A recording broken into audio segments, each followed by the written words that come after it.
Hi friends, welcome to Mathi FoodTube. இன்னைக்கு நம்ம சேனல்ல கார சட்னி ரெசிபி தான் பார்க்க போறோம்.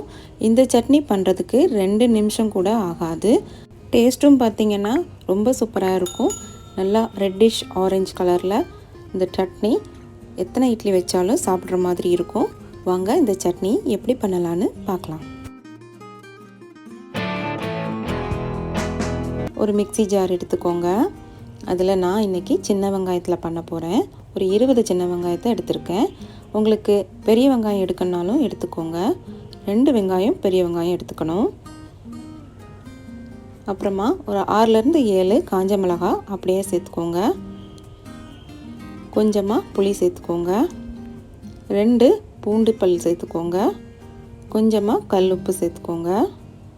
அப்புறமா 1 டேபிள் ஸ்பூன் அளவுக்கு நல்லெண்ணெய் சேர்த்துக்கோங்க. நல்லெண்ணெய் சேர்க்குறது நம்ம எதையுமே வறுக்காமல் செய்கிறதுனால அந்த நெடி இல்லாமல் பச்சை வாசனை இல்லாமல் இருக்கும். இப்போ இதை அப்படியே நைஸாக அரைச்சி எடுத்துகிட்டு வந்துடுங்க. இந்த மாதிரி வலுவலுன்னு நைஸாக அரைச்சி எடுத்துக்கோங்க. இப்போ இதில் அப்படியே நல்லெண்ணெய் ஊற்றிட்டும் சாப்பிட்லாம். சூப்பராக இருக்கும் டேஸ்ட்டு. இல்லைன்னா நீங்கள் ஒரு தாளிப்பு கொடுத்தா இன்னும் டேஸ்ட்டாக இருக்கும். அதுக்கு ஒரு பேனை சூடு பண்ணிவிட்டு ஒரு குழிக்கரண்டி நல்லெண்ணெய் ஊற்றிக்கோங்க. எண்ணெய் நல்லா சூடானதுக்கப்புறமா 2 ஸ்பூன் கடுகு உளுந்த பருப்பு சேர்த்துட்டு பொரிய விட்டுக்கோங்க.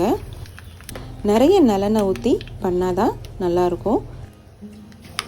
இப்போ நம்ம கொஞ்சமாக கருவேப்பிலை சேர்த்துட்டு இதை அப்படியே சட்னியில் சேர்த்துடலாம். அவ்வளோதான், சூப்பரான இந்த கார சட்னி 2 நிமிஷத்தில் ரெடி ஆகிடுச்சு. இட்லிக்கு தோசைக்கு எல்லாத்துக்குமே இது நல்ல பொருத்தமான சட்னி. நீங்களும் இதே அளவுகளோட இந்த சட்னியை செஞ்சு பார்த்துட்டு நல்லா இருந்ததுன்னா எனக்கு கமெண்ட்டில் சொல்லுங்கள். இந்த சேனலில் இன்னும் நிறைய விதமான சட்னி சாம்பார் வெரைட்டிஸ் ப்ளேலிஸ்ட்டில் இருக்குது. நான் டிஸ்கிரிப்ஷனில் லிங்க் கொடுக்குறேன். உங்களுக்கு டைம் இருந்தால் அதையும் பாருங்கள். இந்த வீடியோ பிடிச்சிருந்தா லைக் பண்ணுங்கள், ஷேர் பண்ணுங்கள். மதி FoodTube சேனலை சப்ஸ்கிரைப் பண்ணிக்கோங்க. இதே மாதிரி இன்னொரு சூப்பரான ரெசிபியோட நெக்ஸ்ட் வீடியோவில் மீட் பண்ணுறேன். தேங்க்ஸ் ஃபார் வாட்சிங்.